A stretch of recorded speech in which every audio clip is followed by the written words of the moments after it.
Kelanchal times, हर खबर पर हमारी नजर। नमस्कार। आज प्रभु चंदन ठाकुर हमें सुनाएंगे यमला अर्जुन वृक्षों के उद्धार की कहानी। ओम नमो भगवते वासुदेवाय।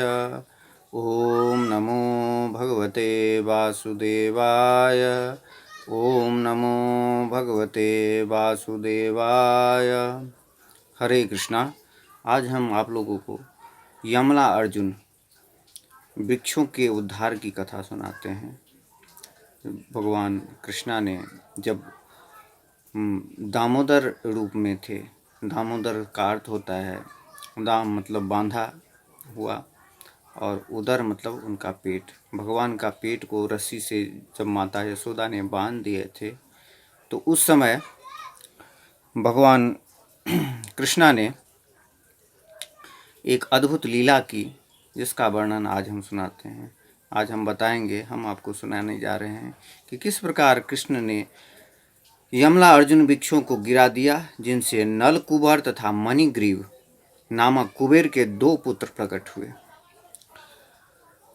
वृक्ष के गिरने से 2 पुत्र जो कुबेर के थे वो प्रकट हुए हैं। यही कथा हम आपको सुनाने जा रहे हैं। कुबेर के 2 पुत्र जो थे बड़े भाग्यशाली थे। उनको पिता का आशीर्वाद था, और पिता जो देवताओं के धन के अध्यक्ष माने जाते हैं, वो कुबेर के पुत्र थे। और बाद में पिता के आशीर्वाद से, भगवान शंकर की कृपा से उसको भगवान शिव का पार्षद बनने का अवसर प्राप्त हुआ था। और जिस कारण से पार्षद होने के कारण वो कैलाश पर्वत के पास जो है एक सुंदर बगीचा था, जहाँ पर मंदाकिनी नदी बह रही थी। उस बगीचा में घूमने का, उस बगीचे का आनंद लेने का और मंदाकिनी में स्नान करने का उसे छूट मिला हुआ था। वहाँ पर सभी को अनुमति नहीं था जाने का। बहुत ही सुंदर बगीचा था, और उस मंदाकिनी नदी में जो है, गंगा नदी में जो है, कमल के फूल खिले हुए थे, पूरे भरे हुए थे। उस नदी में उसको स्नान करने का और बगीचे में घूमने का छूट मिला था, पास मिला हुआ था कि वो घूम सकता है। अब कभी कभी क्या होता है, धन के अहंकार में व्यक्ति जो है वो यही नहीं समझ पाता कि वो क्या कर रहा है, सही कर रहा है कि गलत कर रहा है। उसका अंधा हो जाता है अहंकार में। तो उसके पास धन का तो कोई कमी था ही नहीं, ऊपर से भगवान शंकर का आशीर्वाद प्राप्त हो गया था। उसके अहंकार का कोई सीमा नहीं रहा। और दोनों पुत्र जो था कुबेर का, वो क्या किया, अपनी शिष्टता ही भूल गया। और शिष्टता भूलने के कारण वो क्या करता था, स्वर्ग की अप्सराओं की पुत्री के साथ, युवतियों के साथ जो है वो उस बगीचा में घूमता था और उस गंगा नदी में स्नान करता था। हालांकि गंगा नदी तो तपस्या करने के लिए या भगवान के चरण पद्म से निकली हुई गंगा नदी है, उनका स्पर्श से ही आदमी को कल्याण होता है। लेकिन एक और बात है, अगर उसका मन पवित्र नहीं रहेगा तो गंगा नदी उसको पवित्र नहीं कर सकती है। यहाँ पर इस कथा में हम देखते हैं कि नलकुबर और मणिग्रीव क्या करता था, स्वर्ग की अप्सराओं के साथ उस नदी में जल क्रीड़ा किया करता था। जल में स्नान करता, उत्सव किया करता था और खेला किया करता था उस नदी में, और उस बगीचे का आनंद लिया करता था। तो एक दिन जो है नारद जी वहाँ से जा रहे थे। भगवान गीता में भी कहते हैं, कामेस्तेर हतिर ज्ञाना प्रपदन्ते अन्य देवता। जो भगवान कृष्णा का भक्त नहीं है, वो अपने धन का, यश का गलत दुरुपयोग करता है, और जिस कारण से वो नीचे गिर जाता है। यहाँ पर देखिए कि उसके पास वो देवता है, देवता का पुत्र है, भगवान शंकर का आशीर्वाद प्राप्त है, फिर भी वो जो है अपने विवेक शून्य के कारण जो है कितना बड़ा पाप कर रहा है, जो उस कन्याओं के साथ जो है उस गंगा नदी में जो है जल क्रीड़ा कर रहा था, जहाँ पर लोग पूजा करने जाता है, जहाँ पवित्रता के लिए जाता है, वो अपने को पाप मुक्ति के लिए जाता है, वहाँ पर वो पाप कर रहा था। तो भगवान गीता में भी बताते हैं कि ना माम दुष्कृतिनो मूढ़ा प्रपदन्ते नराधमा माया अपहत ज्ञान आश्रम भाव आश्रिता। जिसकी ज्ञान हरण हो चुका है वो भगवान के पास नहीं जाता है, भगवान कृष्णा के पास नहीं जाता है। वो कहाँ जाता है? अन्य देवता, दूसरे देवताओं के पास जाता है, उससे धन यश प्राप्त करके अपने आप को नीचे गिरा लेता है। तो देखिए, अधम व्यक्ति को हम कैसे खोजेंगे? अधम व्यक्ति को अगर खोजना है तो एक ही उदाहरण है कि अगर वो भगवान का भक्त नहीं है तो वो अधम है। क्योंकि वैष्णव जो है कभी भी बारूनी मदिरा नहीं पिएगा। वो नदी में क्या करता था? बारूनी और माधवी नाम की मदिरा का पान कर लेता था, अत्यधिक पान करता था, और उस नदी में जो है, गंगा नदी में जो है जल क्रीड़ा किया करता था। वैष्णव कभी भी निम्न कोटि का आनंद प्राप्त नहीं करता।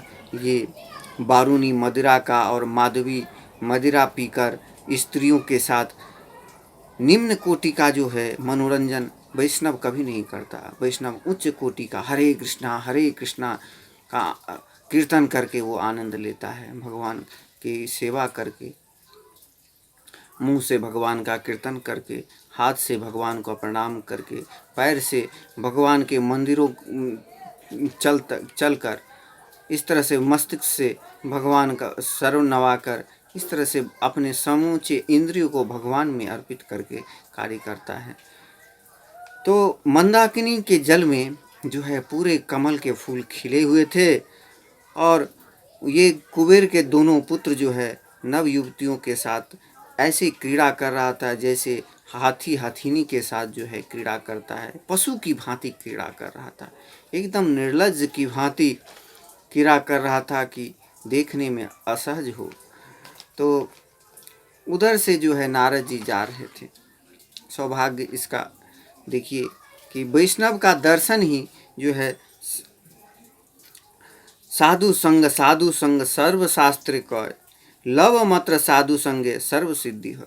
थोड़ा ही समय अगर साधु का दर्शन हो जाए, साधु का भेंट हो जाए, तो उस व्यक्ति का कल्याण हो जाता है।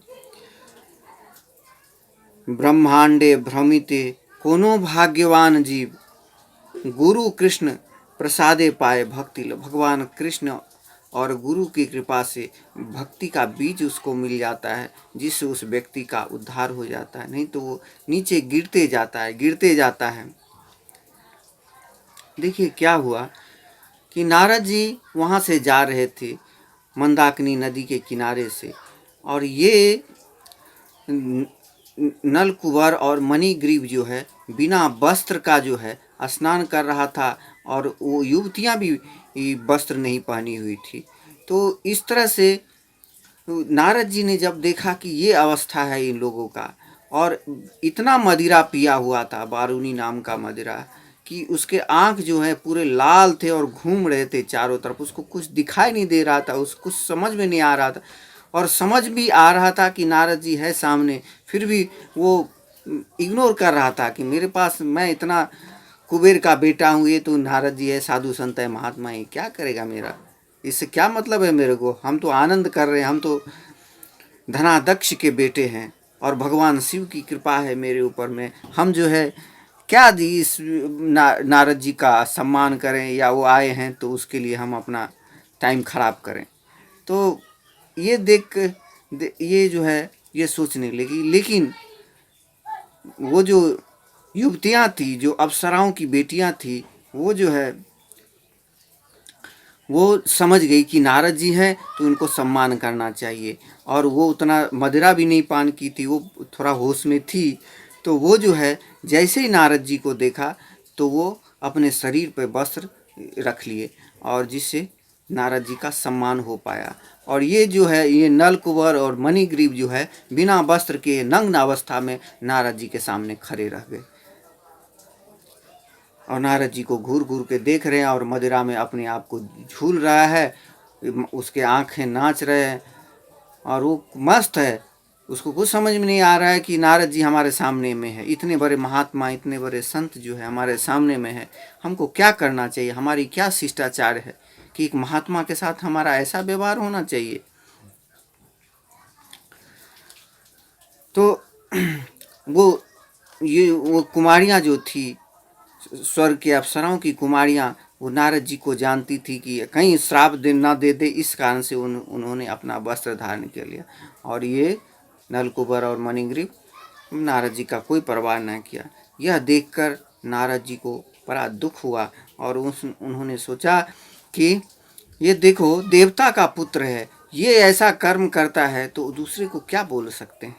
तो इसको सबक सिखाना हमारा काम है कि धन के कारण झूठा गर्व हो जाता है तो वो व्यक्ति जो है उसका पतन होने लगता है। जब अत्यधिक आदमी धन एकत्रित करने लगता है, अत्यधिक अनावश्यक रूप से, जैसे हम ज़्यादा खाते हैं तो शुगर की बीमारी हो जाती है, और कम खाते हैं तो क्या हो जाता है, हमारा छिन्न रोग हो जाता है, जिससे हमारा शरीर कमज़ोर हो जाता है। तो हमको नहीं तो कम खाना चाहिए और न बहुत ज़्यादा खाना चाहिए कि शुगर। वैष्णव जो है एकदम सादा भोजन करते हैं और पूर्ण भोजन करते हैं, जिससे भगवान की वो भक्ति कर सके, इस तरह का भोजन करना चाहिए। तो अत्यधिक अगर कोई धन एकत्रित करता है और उसके पास ज्ञान नहीं है, अज्ञानता है, तो क्या करता है, वो अपने धन को जुआ खेलने में, स्त्रियों के साथ मनोरंजन करने में और मांस खाने में जो है अपना धन का व्यय करता है। इस तरह से जब नारद जी सोचने लगे कि ये जो है इसके पास अत्यधिक धन हो गया है, जिसके कारण से ये ऐसा है। कुछ लोगों का कहना है कि मांस खाने से शरीर को शक्ति मिलता है। साइंस भी मानता है कि हाँ, जीवस्य जीव भोजनम, खाना तो पड़ेगा ही तभी शक्ति मिलेगा। तो पशु मारकर उसका मांस खाते हैं, लेकिन यह भूल जाता है कि यह शरीर जन्म, मृत्यु तथा रोग से जड़ित होता है। यह शरीर जो है, ये कुछ चीज़ जो है निश्चित है। डॉक्टर जो है बहुत चीज़ का इलाज करता है, लेकिन जो रोग परमानेंट है, जो रोग मिट नहीं रहा है, व्यक्ति का जन्म, मृत्यु, जरा और व्याधि, ये इसका कोई इलाज नहीं है। ये ईश्वर प्रदत्त है और इसको भोगना ही पड़ता है। व्यक्ति जन्म लेगा ही, जन्म का पीड़ा उसको भोगना ही पड़ेगा। मृत्यु होगा ही, मृत्यु का पीड़ा उसको भोगना पड़ेगा। जरा, वृद्ध होगा ही, वृद्ध का कष्ट हो उसको भोगना ही पड़ेगा, और रोग से पीड़ित होगा ही। ये इस 4 चीज़ का कोई उपाय नहीं है। इसीलिए अगर भगवान का शरण ले लेता है तो वो भगवत धाम जाके अपने आप को मुक्त कर सकता है। तो प्रत्येक व्यक्ति के हृदय में वास करने वाले भगवान यह देखते रहते हैं कि वो व्यक्ति क्या करता है। अगर वह व्यक्ति मांस खाकर अपने शरीर को पुष्ट करता है तो क्या अंदर में आत्मा जो परमात्मा के रूप में है वो क्या देख नहीं रहा है कि ये व्यक्ति जो है अपने शरीर को पुष्ट कर रहा है, तो क्या अजर अमर हो जाएगा मांस खाकर? नहीं, कभी नहीं हो सकता। ये प्रकृति का नियम है, भगवान ने ऐसे ही बनाया है कि वो जन्म लेगा ही, मृत्यु उसकी होगी, जरा होगा ही और उसका व्याधि होगा ही। तो ईश्वर सर्वभूतानां हद देशे तिष्ठति अर्जुना। ईश्वर जो है हर व्यक्ति के हृदय में बैठा हुआ, वो क्या करना चाहता है। कुछ लोग जो है अपने शरीर को पुष्ट करने के लिए पशु को मार देता है, मार के उसका भोजन करता है। ये जो है ये ईश्वर तो देख रहा है। ईश्वर जो देख रहा है तो उसको अगला जन्म उसी तरह से उसको शरीर प्राप्त होता है। भगवान परम नियंता उनकी हर गतिविधियों को देखता रहता है, फिर उसको प्रकृति के माध्यम से विभिन्न शरीर प्राप्त होता है, प्राप्त करके पुरस्कृत या दंडित किया जाता है। अच्छे कर्म के लिए उसको अच्छा शरीर मिलता है, अच्छे कर्म के कारण मनुष्य शरीर मिलता है, जिससे वो भगवत प्राप्ति मिल सके।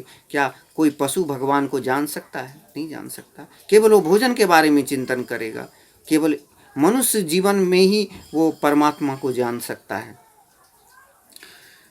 तो गीता में भी भगवान बोलते हैं कि भ्रमयन् सर्वभूतानि यंत्रारूढ़ानि माया। तो वो अपने कर्मों के कारण क्या करता है, भ्रमयन् घूमता रहता है, 84 लाख योनि में घूमता रहता है। यंत्रारूढ़ानि माया, किसके यंत्र में, माया के यंत्र में वो 84 लाख योनि में, कभी मनुष्य शरीर में, मनुष्य ये यंत्र जो है, माया का यंत्र जो है, ये शरीर है, मनुष्य का शरीर, पशु का शरीर, कीड़े का शरीर, पक्षी का शरीर, जलचर का शरीर, इस तरह से मंत्रारूढ़ानि माया, यंत्रारूढ़, इस तरह से वो घूमता रहता है अपने कर्मों के कारण। इस तरह पापी व्यक्ति भिन्न भिन्न शरीर पाकर स्वतः पाप भोगता रहता है, और इस दंड भोगने का मूल कारण है कि वो अनावश्यक रीति से धन संचय कर पाप कर्म में लिप्त हो जाता है। इसका मूल कारण देखिए, पशु योनि में पाप नहीं होता है, पाप केवल मनुष्य योनि में ही हो सकता है। पशु से कोई पाप नहीं होता, क्योंकि उसका शरीर केवल भोगने के लिए बना है, पाप करने के लिए नहीं बना है। अगर बाघ है तो कोई हिरण को खाएगा ही, उससे उसको पाप नहीं लगता है, ये उसके लिए बना ही है। भगवान बोले हैं कि तुम पशु को खाओ, तो लेकिन मनुष्य को नहीं बोले हैं, मनुष्य को नहीं बोले हैं कि तुम जो है पशु को मार के खाओ। तो पाप केवल मनुष्य करता है, और इस तरह से वो नीचे गिर के जो है अपने कर्म फल को भोगता है। तो कैसे भोगता है, इसका मूल कारण क्या है, वो अनावश्यक रूप से धन को संचय करता है। धन संचय करके फिर धन अधिक हो जाने से वो जो है उसको अपनी इंद्रिय को तृप्ति में लगाता है, और मांस खाने में, स्त्रियों के साथ रमन करने में, जुआ खेलने में, शराब पीने में, ये 4 काम में जो है अपने धन का व्यय करके जो है अपने को नीचे गिरा लेता है। जबकि मरने के बाद ये शरीर राख हो जाता है, और उसका सारा धन दूसरा ही कोई यूज करता है, मृत्यु के बाद दूसरा ही यूज करता है उसका। पशु हत्या वर्जित किया गया है शास्त्रों में, किंतु हर व्यक्ति को कुछ न कुछ तो खाना पड़ता है। जीवस्य जीवनम, जीव का भोजन जो है कोई जीव ही है। जैसे हम पेड़ पौधे के भी खाते हैं, फल फूल जो खाते हैं, उसमें भी जीवन है, लेकिन उसमें चेतना नहीं है। एक हम किसी बकरे को काटते हैं, उसको जितना प्रेरणा होगा, पीड़ा होगा, उतना पीड़ा एक फल को तोड़ने से नहीं होता है, उसमें चेतना नहीं है। कैसे चेतना नहीं है, जैसे हमारे बाल भी तो बढ़ रहे हैं, लेकिन अगर उसको काटते हैं तो हमको कष्ट होता है, नहीं होता है, क्योंकि इस बाल में चेतना नहीं है। वही हमारा उंगली कोई काट दे तो उसमें हमको पीड़ा होता है। तो जो जड़ वृक्ष है उसमें चेतना, उसको काटने से उसको कष्ट नहीं होता है, उसमें चेतना के अभाव है। जैसे कोई डॉक्टर जो है हमारा पेट का ऑपरेशन करता है तो क्या करता है, हमें नशा में सुला देता है, और नशा में सुलाने के बाद क्या करता है, वो ऑपरेशन करता है, हमको पता ही नहीं चलता है। तो इस तरह से हमको पीड़ा नहीं होता है। अगर हमको ऐसे सोए रहे हमारा पेट काट दे तो हमको कितना पीड़ा होगा। तो उस पशु को हत्या करने वाला, उसको मार के खाने वाला जो है उसको कितना कष्ट पहुंचाता है। जीव को यह बताया गया है कि वो क्या भोजन करे। जीवस्य जीव भोजना, तो किसी जीव को ही खाएगा, किसी वस्तु को ही खाएगा, लेकिन क्या खाना चाहिए, तेन भुंजिए था, माने उसके लिए जो बना हुआ है। जैसे एक बाघ के लिए हिरण बना हुआ है, सर्प के लिए जो है कीड़े मकोड़े बने हुए हैं, इस तरह से जो है मगरमच्छ के लिए जो है छोटी मछलियां बनी हुई है, हमारे लिए नहीं बना हुआ। तेन भुंजे था, उसके लिए जो निश्चित किया गया है उसको वही खाना चाहिए उसे। ये ईश्वर का निर्णय है, ईश्वर का आदेश है। भगवत गीता में भगवान कृष्ण कहते हैं 9वां अध्याय में 26वां श्लोक में कहते हैं कि पत्रम पुष्पम फलम तोयम यो मे भक्ता प्रयक्षति तदहं भक्त्युपहतम अस्नामि प्रियतात्मना।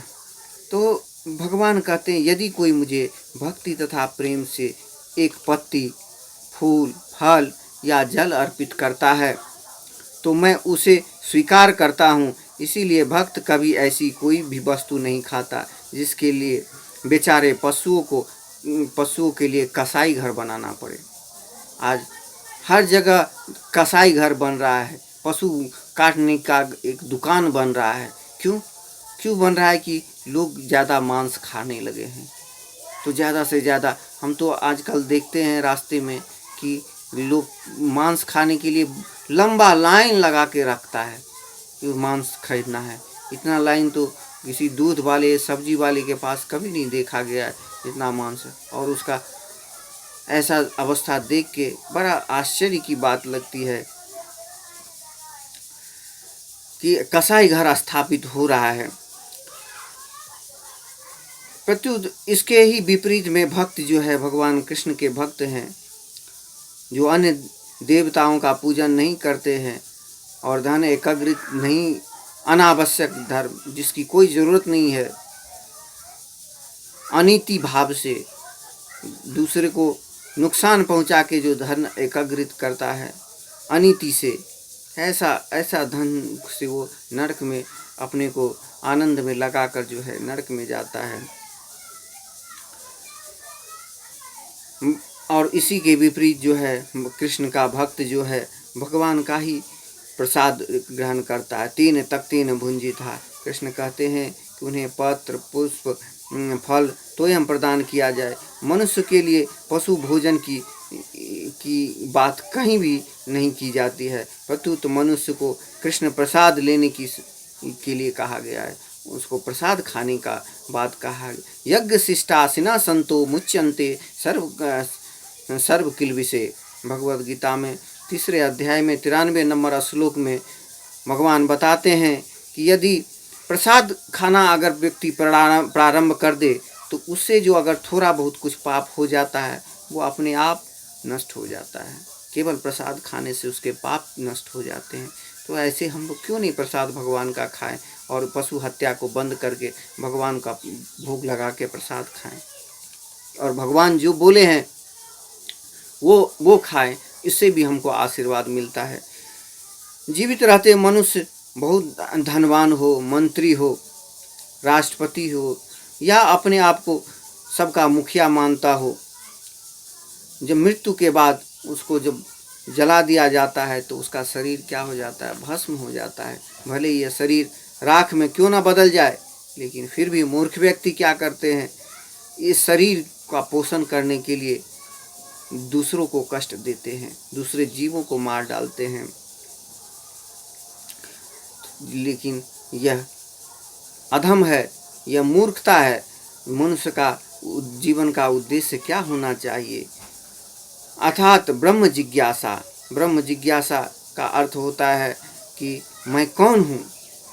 ब्रह्मा जी को जब चारों तरफ पानी ही पानी देखे, कुछ दिखाई नहीं दे रहा था, तो ब्रह्मा जी ने ये सोचने लगे कि मैं कौन हूँ, मैं किस लिए यहाँ आया हूँ, कहाँ से आया हूँ और मेरा क्या काम है। ये 3 प्रश्न जिसके मन में आता है उसको ब्रह्म जिज्ञासा बोला जाता है।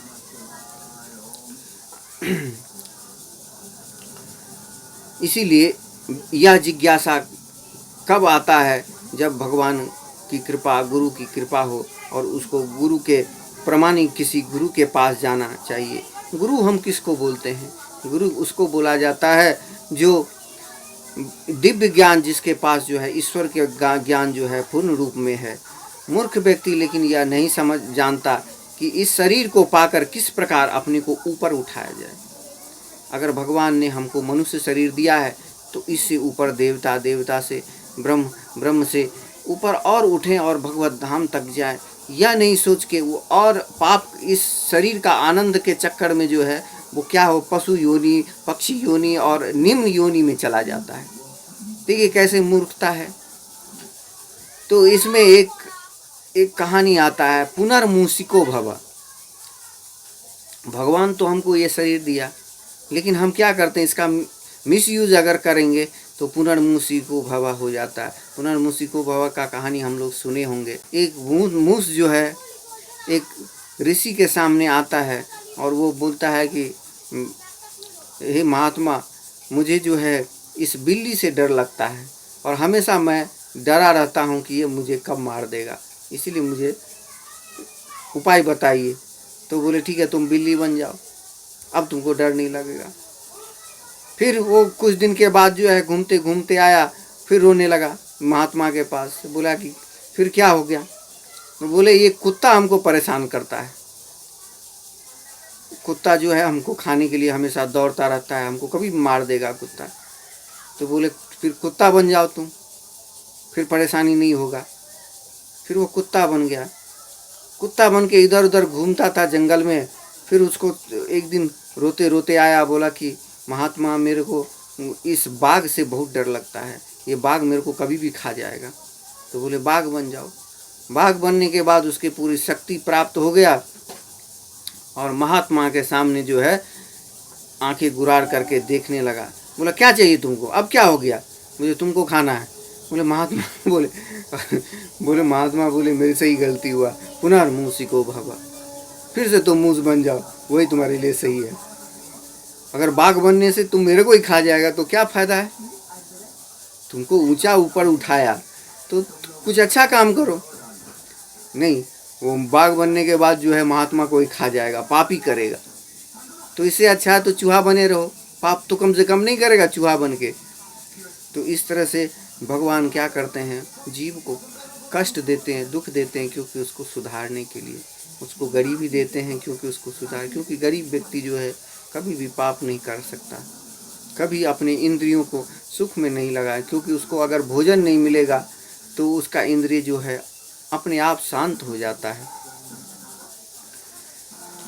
इस तरह से हम देखते हैं कि अपने कर्म के कारण जो है, जब हम बाघ थे, जब मनुष्य का शरीर में थे तो हम पाप कर रहे थे, अपने आप को शेर सबको उपद्रव दे रहे थे कि हम ही, तो फिर से हमको जो है पशु योनि में जो यहाँ पर हम किसी के द्वारा शासित होते होंगे, फिर हमको इस तरह से नीचे गिर, इसी तरह से 84 लाख योनि में अपने कर्म के कारण जो है, अपने पाप के कारण जो है हम घूमते रहते हैं। अगर कोई भाग्यशाली होता है तो उसको कहीं महात्मा मिल जाता है, साधु मिल जाता है, और उसको भक्ति का बीज, भगवान की भक्ति का बीज मिल जाता है, जिससे उसकी इंद्रियां अपने आप शांत हो जाती है, उसका मन पवित्र हो जाता है। चेतो दर्पण माजनम भव महादावाग्नि निर्वापनम शेरह कैरव चंद्र का वितरणम विद्यावधु जीवनम। चेतो दर्पण, उसके मन की जो मैल है वो मार्जन हो जाता है, साफ हो जाता है, जिससे वो भक्त बन जाता है भगवान। इस तरह से नारद जी ने सोचे कि इस नलकुबर और मणिग्रीव को मैं ऐसा ही सबक दूंगा जिससे इसका मन पवित्र हो जाएगा, और इसको भक्ति लता बीज भक्ति में लगाऊंगा, जिससे ये देवता होकर जो है इस तरह के कुकर्म ना किया करे, इस तरह से कर्म ना किया करे जिससे जो देखने के लायक नहीं है, जो मनुष्य के लिए निंदनीय है। नारद मुनि नलकुबर तथा मणिग्रीव को का सब कुछ छीन लिए, भक्ति के मार्ग पर लाना चाहते थे, इसीलिए उन्होंने उसका सब कुछ छीन लिए। इसीलिए उन्होंने उसको श्राप दिए कि तुम जो है वृक्ष बन जाओ, क्योंकि वृक्ष क्या होता है, वृक्ष के पास चेतना नहीं रहता है, और बहुत दिन तक वृक्ष में रहने के बाद उसको समझ में आ जाएगा कि हमको क्या करना चाहिए। साधु पुरुष निर्धन तथा धनी दोनों को उपदेश देना चाहते हैं। कोई महात्मा जो है, कोई निर्धन को भी उपदेश देना चाहता है और धनी को भी उपदेश चाहना, सबके लिए सम होता है महात्मा। लेकिन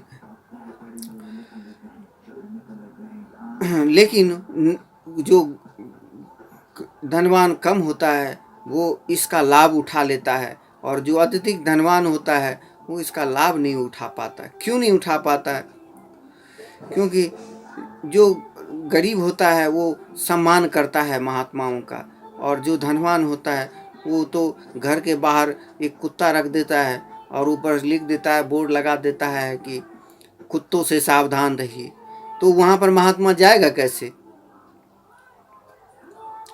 निर्धन व्यक्ति जो है उनको नमस्कार करता है महात्मा को, और उनकी उपस्थिति का लाभ उठाना चाहता है, किंतु धनी व्यक्ति अपने दरवाजे पर जो है एक बड़ा शिकारी कुत्ता रखता है, जिससे कोई उसके घर में घुस न सके। वह दरवाजे पर कुत्ते से सावधान लिखी ऐसा बोर्ड लगा देता है। साधु पुरुषों की संगति से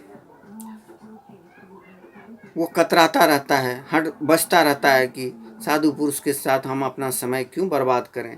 निर्धन उनके लिए अपना द्वार खुला रखता है। इस तरह निर्धन लोग धनी लोगों की अपेक्षा उनसे अधिक लाभ उठा पाता है। भक्ति में जो है वो निर्धन ज़्यादा आगे बढ़ जाता है और धनवान पिछड़ जाते हैं, अपने आप को नीचे गिरा लेते हैं। नारद मुनि ने अपने पूर्व जन्म का स्मरण किया कि मैं भी एक दासी का पुत्र था और उस कष्टों के कारण महात्माओं का सेवा किया करता था और उससे जो है किंतु संत पुरुषों की संगति के बाद से स्वयं सुप्रतिष्ठित नारद मुनि मैं बना। यह उनका वास्तविक अनुभव था, यह उनका अपना विचार था। जैसे मैं गरीबी अवस्था में महात्माओं का सेवा करके इतने बड़े भगवान का भक्त बने, इसी तरह इन दोनों को भी मैं सबक दूंगा कि जिससे ये फिर से सुधर पाएं और फिर से पुनः अपने देव रूप को प्राप्त कर सकें। इसलिए वे अब निर्धन व्यक्ति की अवस्था का तुलना धनी व्यक्ति की अवस्था से कर रहे हैं। यदि किसी को संत पुरुषों की संगति का लाभ हो सके तो वह उनके उपदेशों से भौतिक इच्छाओं से रहित हो जाता है। कृष्ण बहिर्मुखी होए भोग वांछा करे, निकटस्थ माया तारे झपटिया धरे। बोलते हैं चैतन्य चरितामृत में चैतन्य महाप्रभु बोलते हैं कि भगवान कृष्ण से अगर विमुख हो जाता है, दूर चला जाता है और सुख भोगने लगता है तो माया जो उसको है पकड़ लेती है और फिर उसको नीचे गिरा देती है। तो इसीलिए हमारा क्या करना चाहिए, चेतो दर्पण मार्जनम व महादावाग्नि निर्वापनम। तो अपने अंदर में जो दावाग्नि है, काम क्रोध लोभ मोह का जो अग्नि जलता रहता है, उसका मार्जन करके है उसको निकाल के जो है शुद्ध होना चाहिए। जब तक भौतिकवादी व्यक्ति का हृदय शुद्ध नहीं हो जाता, वो भव महादावाग्नि के कष्ट से छुटकारा नहीं पा सकता। नारद जी ने प्रचेता को भी उपदेश यही दिए थे कि दाया सर्वभूतेषु संतुष्ट्या येन केन वा, दाया सर्वभूतेषु संतुष्ट्या येन केन वा, सर्वे इंद्रिय उपशांत्या च तुष्यतासु जनार्दन। मोर प्रचेता को बोले कि देखो भगवान कैसे प्रसन्न होते। दाया सर्वभूतेषु, सभी जीवों पर, सभी जीव तो भगवान के द्वारा ही बनाया गया है। जैसे तुमको बनाया भगवान, ऐसे ही हर जीव को भगवान ने बनाया, उस पर दया करो। दया सर्वभूतेषु संतुष्ट्या येन केन वा, और किसी भी अवस्था में अपने को संतुष्ट रखो। किसी भी दुख आए सुख आए उसमें अपने को संतुष्टि रखो। सर्व इंद्रिय उपशांत्या च, और अपनी इंद्रियों को नियंत्रण करना सीखो, नियंत्रित करो। तुष्यत्यासि जनार्दन, ये करने से, लोगों पर दया करने से और सुख दुख में शांत रहने से, अपने इंद्रियों को नियंत्रण संयमित करने से भगवान जनार्दन जो है, भगवान कृष्णा जो है वो प्रसन्न होते हैं। इसलिए ये दोनों व्यक्ति बारूनी या माधवी नामक शराब पीकर तथा अपनी इंद्रियों को बस में न रख सकने के कारण स्वर्ग के ऐश्वर्य गर्भ से अंधे और स्त्रियों के प्रति अनुरक्त हो गए। बोलते हैं कि ये जो है बारूनी नाम का मदिरा पी के जो है केवल स्त्रियों के पीछे अनुरक्त हो गया है। स्त्रियों में इसकी इतनी रुचि हो गई है कि ये गंगा जैसे पवित्र नदी में है जो है अपने खराब कर्म कर रहे हैं, निंदनीय कर्म कर रहे हैं। मैं उनको इस झूठी प्रतिष्ठा से विहीन कर दूंगा। ये दोनों युवक नलकुबर तथा मणिग्रीव भाग्यवश महान देवता कुबेर के पुत्र हैं, किंतु मिथ्या प्रतिष्ठा तथा शराब पीने के से उत्पन्न उन्मत्तता के कारण ये इतने पतित हो चुके हैं कि नंगे होकर भी यह नहीं समझ पा रहे हैं कि वे नंगे हैं। अतः वृक्षों की तरह रहने वाले वृक्ष नंगे होते हैं किंतु चेतना नहीं होती।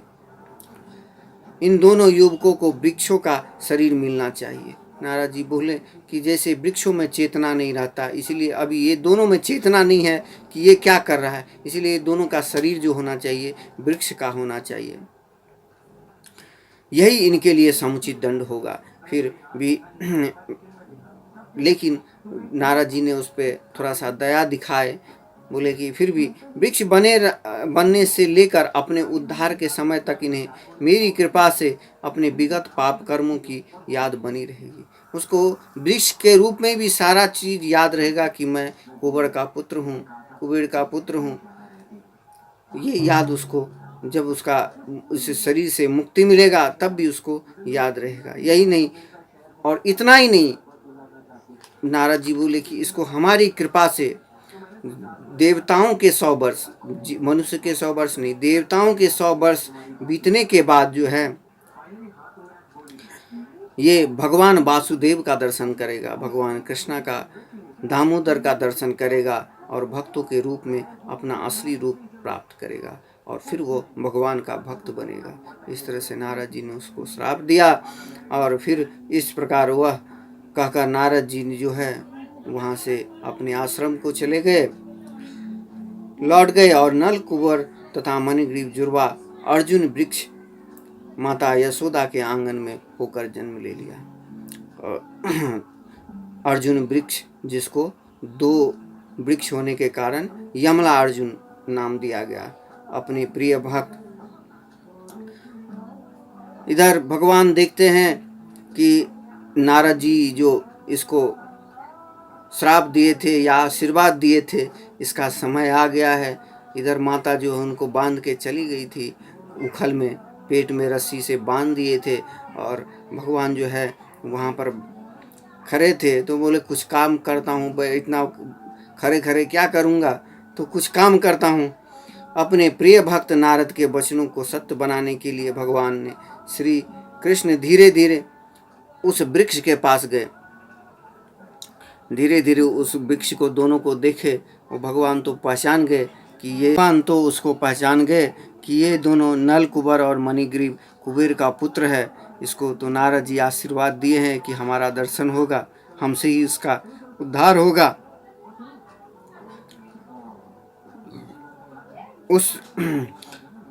यद्यपि ये दोनों युवक अत्यंत धनी कुबेर के पुत्र हैं और ये भगवान का भक्त नहीं थे, लेकिन फिर भी उनको देवर्षि नारद का आशीर्वाद था। नारद जी बोले थे कि भगवान का तुमको दर्शन होगा, इसीलिए भगवान ने अपने भक्त का, भक्त वत्सल हैं भगवान, भक्तों के अधीन हो जाते हैं भगवान, तो उन्होंने ऐसा किया कि अपने नारद जी का बात रखने के लिए, अतएव उनकी मुक्ति के लिए मुझे ऐसा करना पड़ेगा। भगवान बोलते हैं कि मुझे ऐसा, इस तरह कहकर कृष्ण तुरंत ही 2 अर्जुन वृक्षों के बीच प्रविष्ट हुए, जिससे वह बड़ी ओखली जिससे वह बांधे गए थे तिरछी हो गई और जैसे ही उसमें घुसे, पेड़ के बीच में घुसे और वो उखल से जो है अटक गया। जैसे ही अटक गया, भगवान निकलना चाह रहे थे, निकल नहीं पा रहे थे क्योंकि रस्सी से बंधे हुए थे। उस बीच में भगवान ने जोर लगाई, अपने पेट से बंधी ओखली को बलपूर्वक अपने पीछे घसीटते हुए बालक कृष्णा ने दोनों वृक्षों को उखाड़ दिया। जैसे जोर लगाए वो दोनों वृक्ष जो है तरतरा के गिरा। इतना विशाल वृक्ष जो है ऐसे तरतरा के गिर गया। परम पुरुष की महान शक्ति से दोनों वृक्ष अपने तनों, पत्तों तथा टहनियों समेत बुरी तरह हिले और तरतराते हुए भूमि पर गिर गए। कृष्ण की यह लीला को दामोदर लीला कहते हैं। इसीलिए कृष्ण का एक और नाम है दामोदर। तत्पश्चात जिस स्थान पर दोनों वृक्ष गिरे थे, वहीं पर दोनों वृक्षों से 2 महान सिद्ध पुरुष जो साक्षात अग्नि जैसे लग रहे थे बाहर निकले और उस वृक्ष से, जैसे ही वो दोनों वृक्ष गिरा, उस वृक्ष से जो है अग्नि के समान 2 युवक निकले और उसका सौंदर्य जो है, उसके शरीर से जो प्रकाश निकल रहा था वो चारों तरफ फैल गया और वो दोनों नलकुबर और मणिग्रीव ने भगवान को प्रणाम किया। भगवान को प्रणाम करने के बाद भगवान से प्रार्थना करने लगा, ईश्वरः परम कृष्ण सच्चिदानंद विग्रह अनादि आदि गोविंद सर्व कारण कारणम। तो ये भगवान जो है बोलते हैं कि भगवान सभी कारण का चिंतामणि प्रकर सद्म सुकल्प वृक्ष लक्षावृतेश सुरवीर अभिपालयन्तम लक्ष्मी सहस्त्र सत संभ्रम से विमानम गोविंदम आदि परसम तमहम भजा वेणु गुणंत अरविंद दलायताक्षं बर्हावतम संसताम्बुद सुंदरांग कंदर्प कोटि कमनीय विशेष शोभम गोविंदम आदि यक्षुरेश सविता सकल ग्रहानं राजा समस्त सुरमूर्ति शेष तेजा। कि जिसके इशारे से सूर्य जो है अपने चक्र पे चलता है, वो भगवान को मैं प्रणाम करता हूँ। और जिनके तो इस तरह से भगवान की स्तुति की नलकुबर और मणिग्रीव ने। और फिर उसने कहने लगा, नलकुबर और मणिग्रीव ने कहा कि भगवान नारद जी हमको नहीं श्राप दिए, ये तो आपकी योजना थी कि हम जो पतित हो गए थे, हम जो अधम हो गए थे, फिर से अपने अपने ज्ञान को प्राप्त कर आपकी भक्ति कर सकें, हम अपना जो कर्म है वो कर सकें, हमारा जो उद्देश्य है वो पूरा कर सकें।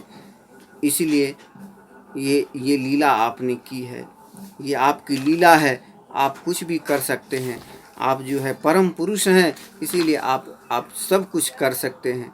फिर नलकुबर मणिग्रीव ने भगवान कृष्ण से कहा कि मैं सदा आपका भक्त बनना चाहता हूँ और मैं स्वर्ग से नीचे नहीं गिरना चाहता हूँ कि मैं ऑलरेडी जो है बहुत 100 वर्ष जो है देवताओं का भोग लिया हूँ। अब मुझे समझ में आ गया है कि पाप कर्म करने का क्या फल होता है, इसीलिए और मैं पाप नहीं करना चाहता हूँ। इसीलिए आपसे प्रार्थना है कि आप मुझे आशीर्वाद दीजिए कि मैं आपका भक्त बना रहूं, भक्ति आपकी भक्ति हमें प्राप्त हो, जिससे मैं और नीचे नहीं गिरूं, स्वर्ग से मैं इस पृथ्वी लोक पर पेड़ पौधा नहीं बन जाऊं। इसीलिए आप मुझे आशीर्वाद दीजिए। तो फिर भगवान कृष्णा बोले कि जो तुम्हारी इच्छा है वो होगा, पूरी होगा। इस तरह से भगवान का आशीर्वाद प्राप्त किया नलकुबर मणिग्रीव, और उखल से बंधे हुए भगवान का 3 बार प्रदक्षिणा किया। परिक्रमा करके वो जो है स्वर्गलोक अपने धाम को वापस चला गया। इस तरह से हम देखते हैं कि संतों का मिलन जो है कितना सुखमय होता है। भले ही हमको कुछ दिन कष्ट मिला, 100 वर्ष तक उनको कष्ट मिला, लेकिन भगवान की भक्ति प्राप्त हो गई, भगवान का आशीर्वाद प्राप्त हो गया। अब वो पुनः पूर्ण रूप से तेजवान हो गया नलकुबर मणिग्रीव, और इधर भगवान ने अपनी एक अद्भुत लीला की। हरे कृष्णा कृष्णा कृष्णा हरे हरे, हरे राम राम राम हरे हरे। हरे कृष्णा। केलांचल टाइम्स, हर खबर पर हमारी नजर।